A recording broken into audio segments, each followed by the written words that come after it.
법치주의는 법의 지배를 통하여 권력의 남용을 방지하고자 하는 것이며 그 중요 원리로 적법 절차를 둘 수 있습니다. 특히 헌법 제12조가 강조하듯 형사 절차제의 적법 절차는 인권 보장을 위해 아무리 강조되어도 지나치지 않습니다. 하지만 야당의 하명 수사기관으로 전락한 공수처는 헌법기관인 대통령을 대상으로 법률이 정한 적법 절차를 무시하고 수많은 불법 수사를 자행해 왔습니다. 공수처, 경찰, 법원이 거대 야당의 지휘하에 대통령 내란몰이에 나선 것이 작금의 혼란을 불러온 실질적 내란 행위입니다. 애당초 공수처의 수사 자체가 불법이고 원천 무효였습니다. 우리 헌법에 따라 대한민국의 어떤 기관도 재임 중인 현직 대통령에 대한 직권남용죄 수사가 불가능합니다. 대통령에 대한 수사가 가능한 내란죄의 경우 그 수사권은 경찰에게만 있습니다. 그런데도 공수처는 애당초 수사할 수 없는 대통령의 직권남용죄 수사를 발판으로 수사권이 없는 내란죄 수사를 정당화하였습니다. 불법을 얹어 합법이라고 주장하는 헌정 유린을 자행한 것입니다. 이후 벌어진 공수처의 대통령 체포는 그 자체로 완전한 내란 행위였습니다. 공수처는 공주수사본부라는 법률에 근거도 없는 협의체를 만들어 수사 지휘권이 없음에도 경찰 기동대 수천 명을 동원하였습니다. 법무부는 지난 1월 23일 국회에 공수처 검사의 사법경찰관에 관한 각종 영장의 집행진의는 불가한 것으로 보는 것이 타당하다는 회신을 한 바 있습니다. 공수처와 경찰은 파견된 경찰관들이 공수처 검사의 지휘하에 체포영장 집행을 보조하는 범인의 행위는 적법한 것으로 판단한다며 형사 사법 체계와 법률을 완전히 무시했습니다. 또한 군사시설인 대통령 관저의 시설과 배치를 확인하기 위해 경호처 간부를 불러내 군사 비밀을 유출하도록 하는 불법 행위를 저질렀습니다. 대통령 관저 외곽을 경비하는 55 경비단장 명의 공무를 위조하는 중대한 불법 행위를 저질렀습니다.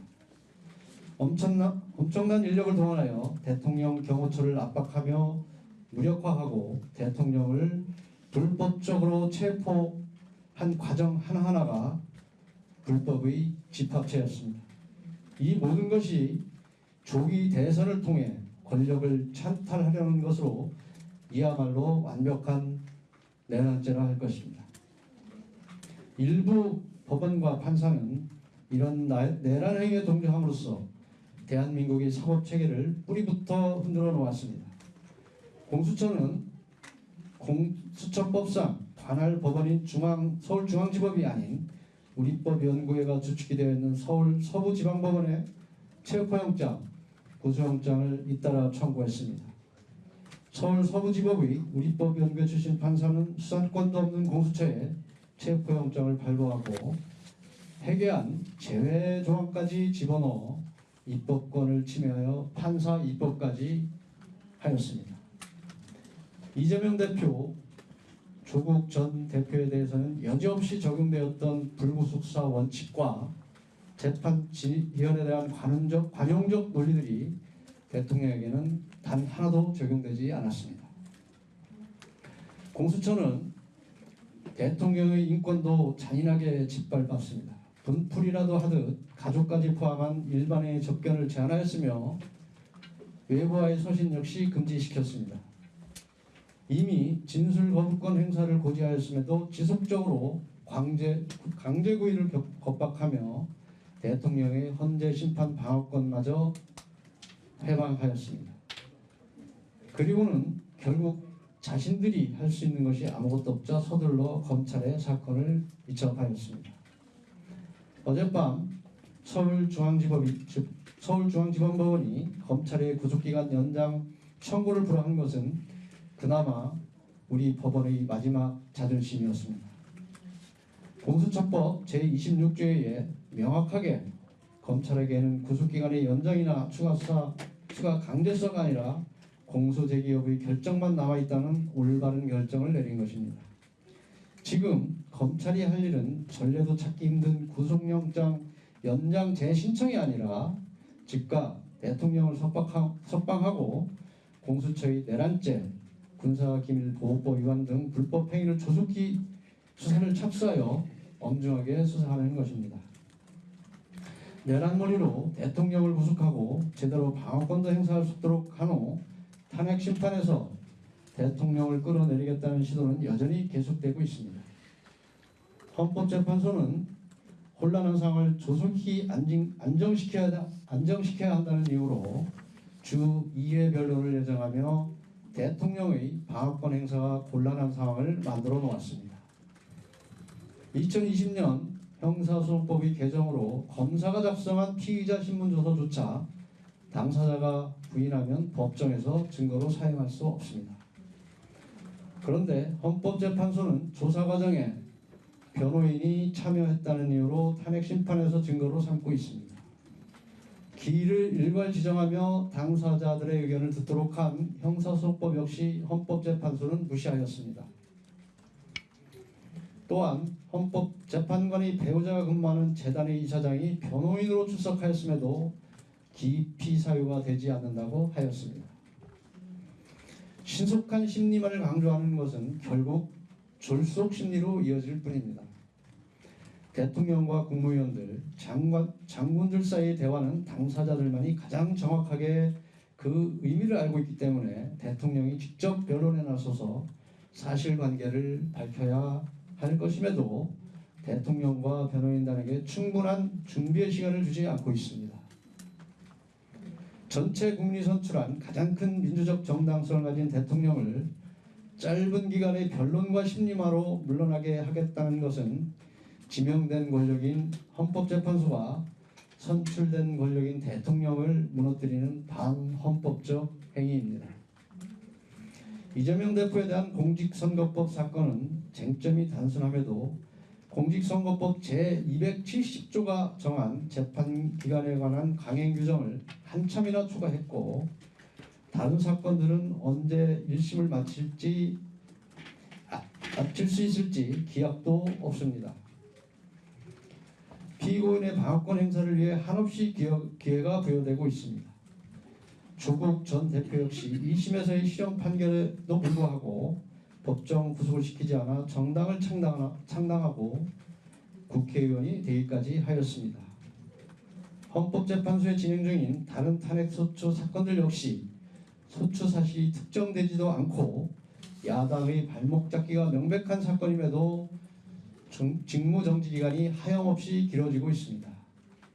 그러나 유독 대통령에게는 어떠한 절차상의 이유도 허락되지 않고 신속한 심리만을 강요하고 있습니다. 이 정도면 헌법재판소는 최고 헌법기관이 아니라 최고 난타기관이라 해도 전혀 어색하지 않습니다. 지금 대통령은 어떠한 방어권도 허용되지 않는 상황에서 어떠한 불이익도 고스란히 감수해야 하는 참담한 상황입니다. 그에 반해 대통령의 임기 동안 국회를 장악한 거대 야당은 예산 삭감, 입법권 남용으로 행정부의 기능을 마비시키고 헌정 질서를 파괴해 왔습니다. 우리 국민과 대한민국을 위한 민생 예산, 첨단 기술 R&D 예산, 마약 수사 등 사회 안전을 위한 예산을 모조리 삭감하고 시장 경제를 무너뜨리는 법, 국민들 사이의 분열을 조장하는 법, 방송을 장악하는 법을 남발하였고 이재명 대표를 위한 셀프 방탄 입법과 판검사에 대한 보복 입법을 아무렇지도 않게 발의하고 통과시켰습니다. 미사일 방어 체계, 드론 등 국방 예산과 에너지 예산을 위한 가스전 개발 예산, 원전 예산도 모조리 삭감했으며 국회 증언법 개정을 시도하여 기업들의 기술 유출 위험을 초래하였습니다. 결국 대한민국 국회가 우리나라와 우리 국민을 위한 것들은 모조리 못하게 해놓고 군사, 산업 분야에서 적국 내지 적국에 가깝거나 경쟁 관계에 있는 북한, 중국, 러시아에 엄청난 이익을 주는 일들만 해왔습니다.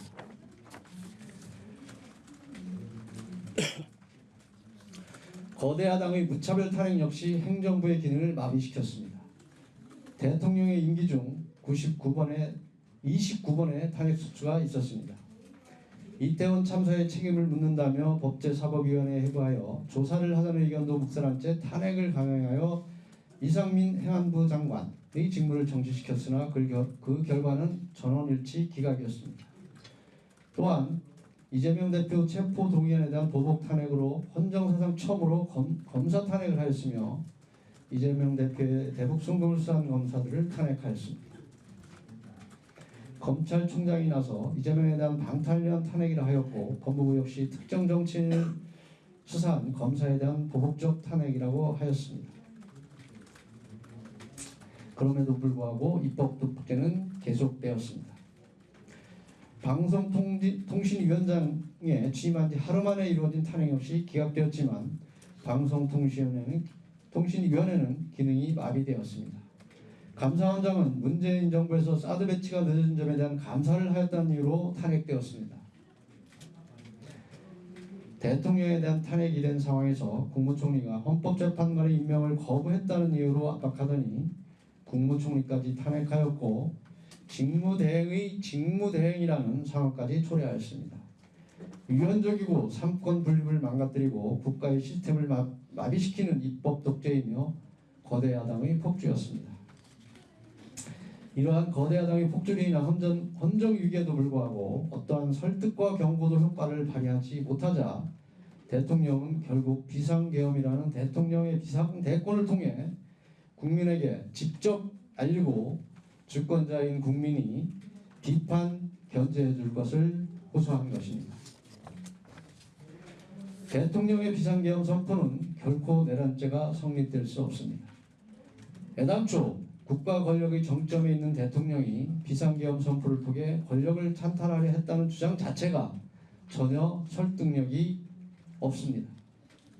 비상대권인 비상계엄은 대통령의 헌법상 권한으로서 비상계엄 선포의 요건에 대하여는 대의제 민주주의 최고 권력인 대통령이 판단할 사항으로서 대통령의 국가 긴급권 행사에 대해 내란으로 처벌한 사례는 없다는 것이 대다수 헌법 석학들의 명확한 결론입니다.